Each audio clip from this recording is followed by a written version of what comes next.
Makin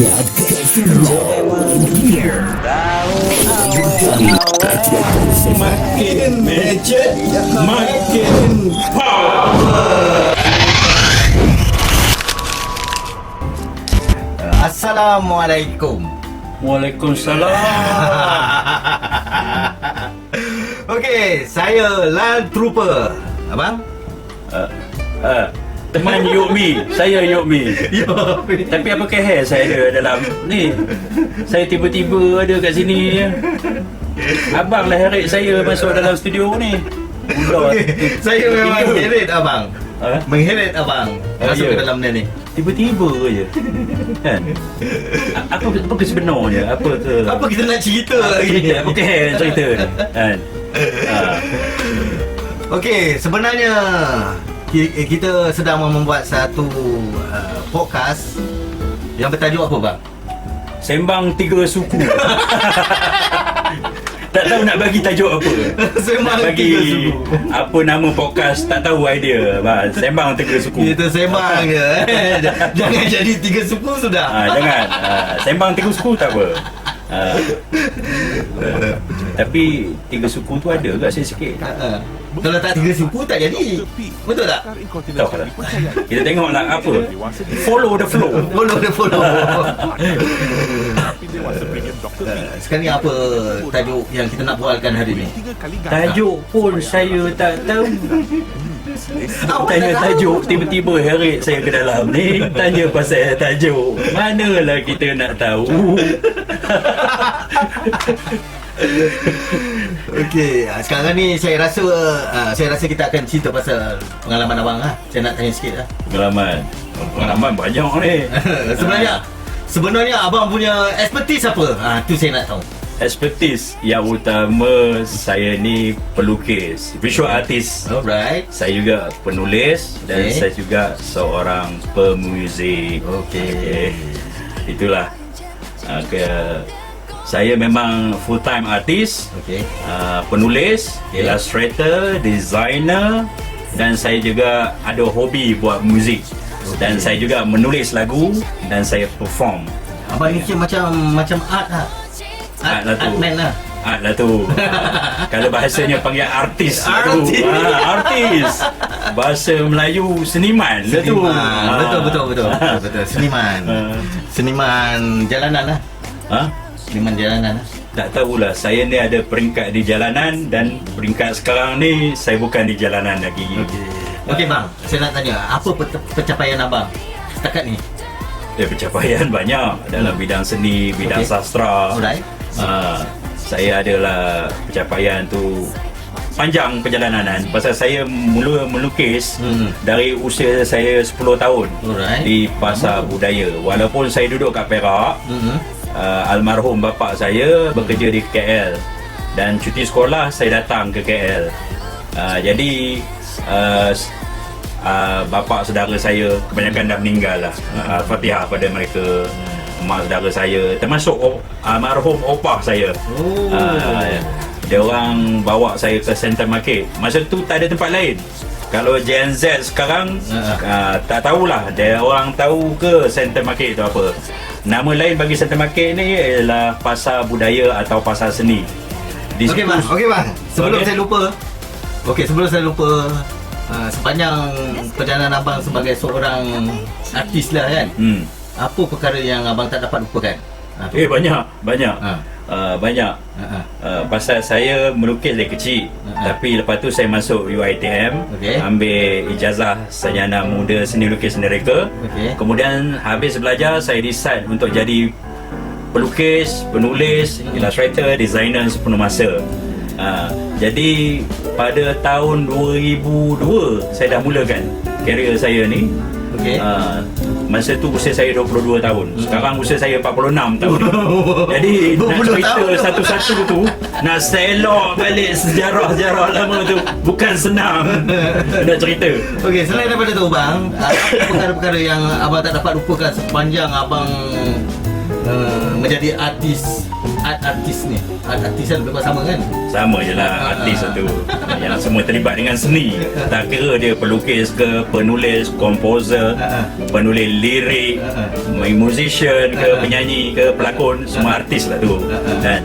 Yang tak boleh lupa. Apa yang tak boleh lupa tu? Yang memang akan menjadi perkara yang sadis bagi abang. Sampai hari ni.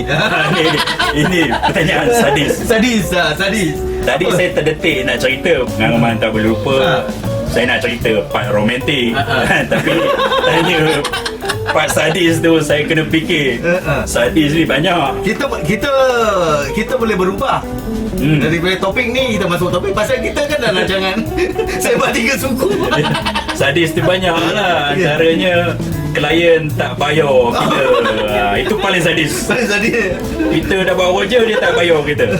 Saja je koma tu. Memang sengaja lah. Itu banyak kali lah.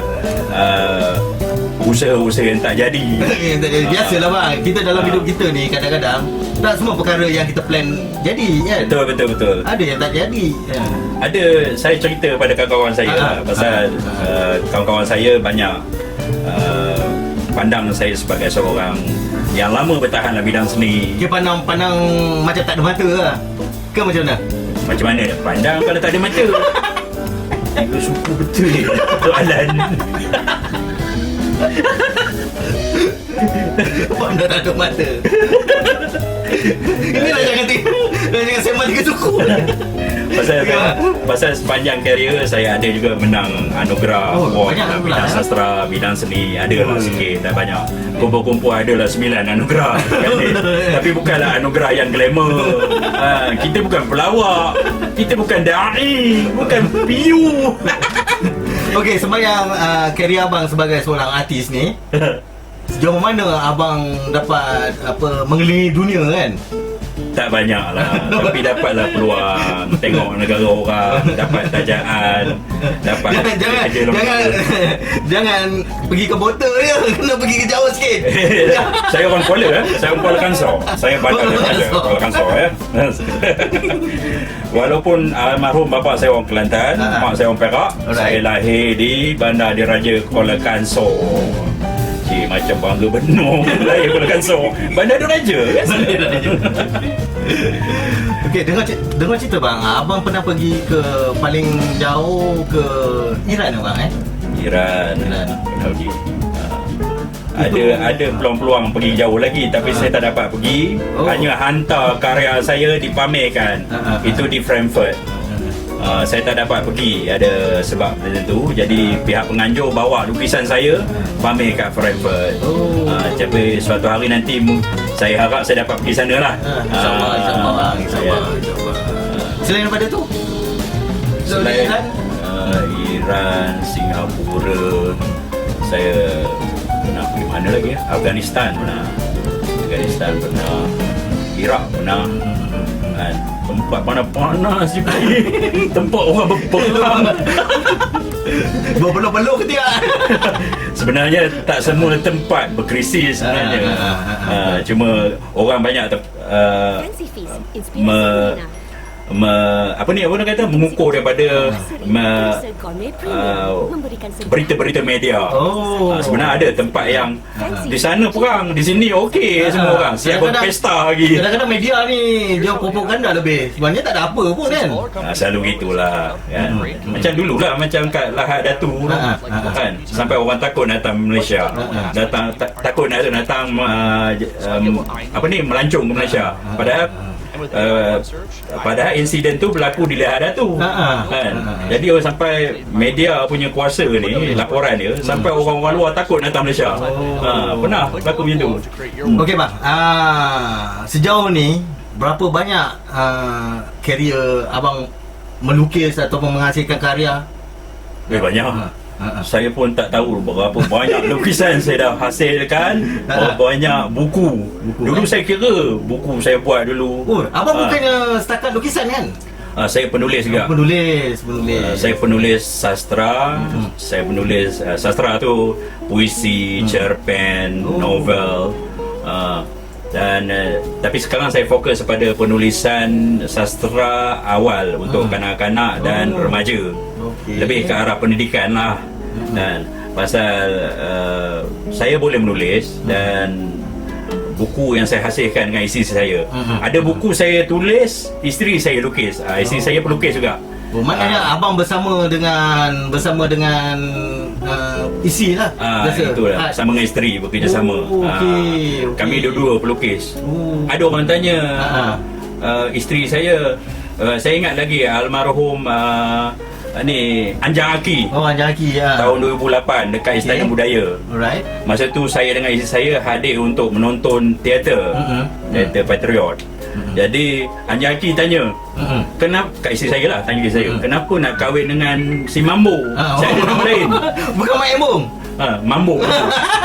Dulu orang panggil saya Mambo. Pasal saya ada novel grafik berjudul Mambo di Kuala. Orang panggil saya Mambo masa tu. Boleh. Sebab tak di Pelaweng. Jadi tanya kepada isteri saya, kenapa nak kahwin dengan Mambo ni? Saya lah tu. Dia ni pelukis, penulis, kadang-kadang dia main muzik. Dia ni seniman, kena faham dia.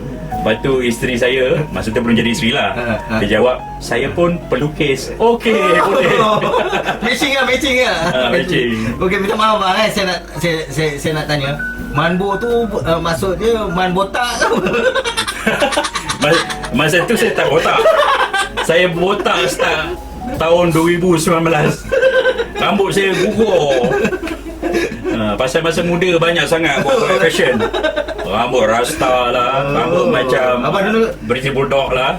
Abang dulu gila fashion, minat fashion dari segi rambut apa. Biasalah, orang muda-muda semua nak dia cuba. Buat rambut fashion macam-macam. Akhirnya rambut kita rosak, gugur rambut kita, langsung botak. Jadi telur tu. Bak telur dikupas. Memang betul lah dengan kita punya segmen ni bang. Sembang 3 suku. Tapi nak sembang apa lagi? Semua ajak sembang. Tapi 3 suku pun kenalah beringat juga. Mengelewo nyembang. Melaro-laro. Itu bahasa orang Kuala Kasar.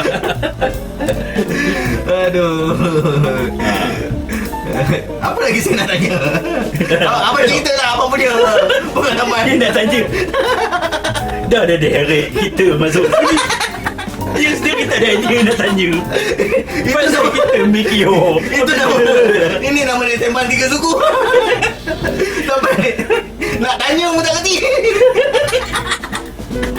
Orang dengar gelap je koma ni apa? Gila malam. Dah lah malam. Okey bang. Panggil okay, mistik. Koma jangan. Abang pernah jumpa tu? Ada.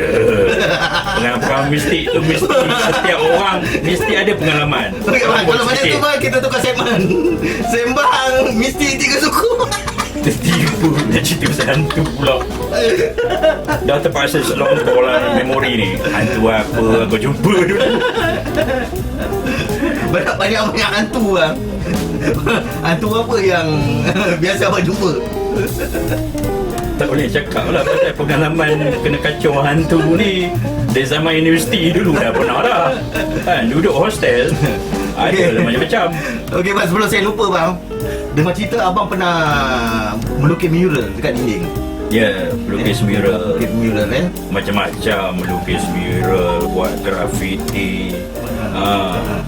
Macam-macam. Selain daripada saya buat painting, catatan, illustration, graphic design, saya buat juga painting apa ni, wall painting lah. Wall painting, mural lah tu. Saya buat juga graffiti. Graffiti tu pun mural juga sebenarnya. Conteng dinding tu mural lah. Habis cerita. Okey bang, apa yang paling melukis apa di dinding yang paling susah sekali, yang paling besar sekali, yang paling abang sampai sekarang teringat? Paling besar banyak, ada 3. Tapi saya cerita satu dulu. Orang cerita semua orang tak ada model.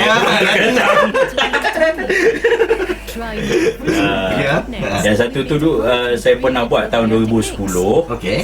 Itu di di Mid Valley Mega Mall. Masa tu ada trend orang main laser tag. Laser tag tu kan.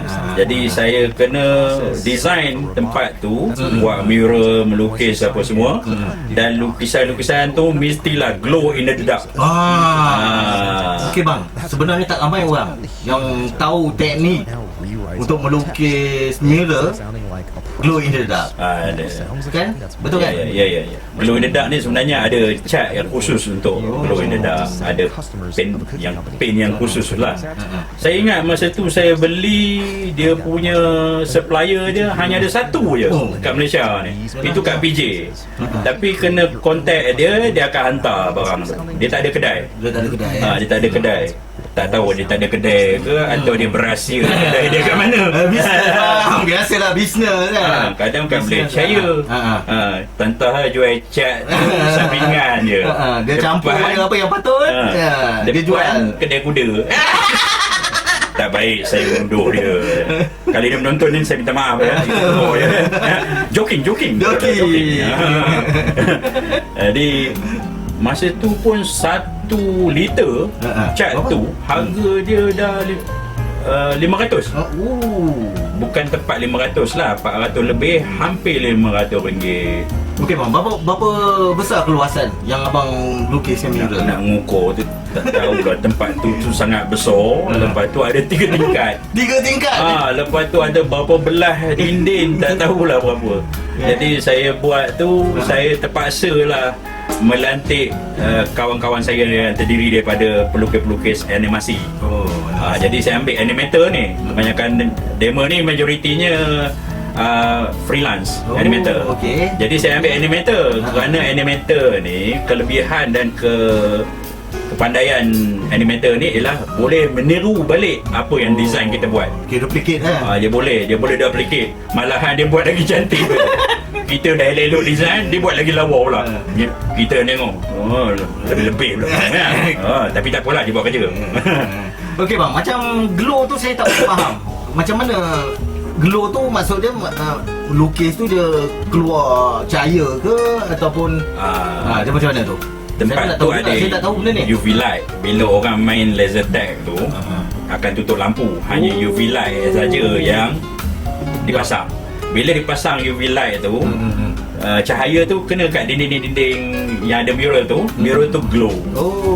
Dia jadi macam cerita Predator tu. Glow in the dark. Macam color mayong. Color mayong kayak color daun pisang lah. Yang tu. Daun pisang tapi dia glow lah. Dia nak color itu. Jadi untuk saya ingat beli tu dekat 10 tin rasa. 10 tin untuk sampai tingkat punya keluasan Yang itulah modal paling mahal. Yang lain tu cat-cat yang lain tu pasal dia indoor. Kita tak perlu nak fikirkan untuk cat outdoor. Dia indoor. Jadi kita gunakan cat indoor saja untuk melukis. Habis kita lukis tu dah kering cantik, baru kita buka yang glow in the dark. Dia macam satu cairan yang kalau kita buka, dia transparent. Jadi saya kena kacau dulu sampai sebati. Macam mana tu saya tak faham. Macam mana cat tu daripada cecair, bila kita apply dekat dinding, tiba-tiba dia glow. Tu yang saya masih confused. Itu mesti abang punya speciality tu. Kacau-kacau tu dia likat. Dia tak cair, dia likat. Jadi cecair tu kalau tarik tu dia likat. Dia pekat. Jadi kita guna berus melukis macam biasa. Kita sapu dekat lukisan kita tu. Kita ikut balik macam ni. Trace balik lah dia benda tu. Maknanya dia macam satu lapisan yang overlap atas lukisan kita sedia ada. Tapi dia transparent. Sebab dia transparent kan? Dia transparent. Dia transparent. Jadi bila dia kering elok tu, tutup lampu, pasang UV light. Bercahaya je dalam gelap tu. Okey bang, tadi masa kita sembang kat luar tu, kita balik cerita mistik supaya dia jadi 3 suku. Cerita mistik pula. Tapi masa buat mural tu ada apa tragedi yang berlaku? Abang kata ada cerita mistik dalam tu. Cerita masa buat mural tu 10 hari. Okey. Jadi kami bekerja masuk malam sampai ke pagi. Pasal masa siang kontraktor buat kerja, pasang wiring lah apa semua kan. Jadi kita terpaksa masuk malam untuk bagi laluan kita melukis. Jadi kami ni masuklah melukis belah malam. Ada 3 orang artis yang satu kereta dengan saya. Yang lain tu dia mendatang sendiri, dia kenderaan sendiri. Jadi ada satu malam tu tengah melukis, dekat tandas tu ada dengar suara perempuan ketawa. Dia ketawa tu, dia bukan ketawa seram, dia ketawa macam orang gila gelap. Ya ke? Dia macam ketawa orang gila. Tak boleh nak tiru. Tapi bunyi dia tu luar biasa lah. Jadi ada kawan saya seorang ni, bila kami dengar ketawa tu, dia pun datang. Lepas tu? Nama dia Oli. Dia ni kalau bercakap mesti sengih. Senyum. Lepas tu kadang-kadang ada dengar suara perempuan ketawa dalam tandas. Ketawa je, dia tak cakap apa-apa. Tak cakap apa-apa. Padahalnya tempat tu memang tak ada orang. Kami saja ada. Jadi yang si Oli ni kau dengar tak orang ketawa? Seram pula. Tak jadi takut. Tengok muka dia. Tengok muka dia. Seram tu. Kau dengar tak orang ketawa? Muka dia macam tu lah. Sengih-sengih kan. Saya cakap lantak dia dengan gelap. Kita buat kerja kita. Memang tak jadi takut lah. Muka sengih. Perempuan memang Perempuan Suara perempuan lah. Tapi tak nampak. Kami pun tak ada perasaan nak kencing ke apa ke, tak nak pergi. Tapi suara tu datang dari situ. Jadi dalam suara dalam bilik air ni dia bergaung sikit. Tapi adalah saya jenguk-jenguk Akustik sikit. lah. Akustik lah. Sebab dia main dalam bilik air. Biasa kalau kita ni penyanyi dalam bilik air mesti bergaung punya kan. Kita akan nyanyi lagi. Dia pun macam tu juga. Ada ekor. Tapi tu sepanjang 10 hari itu je yang berlaku pada malam tu. Pasal mungkin kami tak layan. Kami lebih pada kita melukis, kita menyembang, bergurau. Kita pun hoha. Pasal hantu pun tak ambil pot. Pasal kata ini apa ni 3 suku belaka ni tak payah. Cuma ada satu malam tu kami balik sangat kami balik awal sikit lah. Kami balik masa tu pukul 4 pagi. Saya masa tu duduk Sentul. Saya, adik saya pun assist saya lah untuk melukis. Dengan seorang lagi Norman nama dia. Kena hantar dia ke Gombak dulu. Jadi kami ikut laluan dekat IPD Sentul. Lepas tu ada roadblock.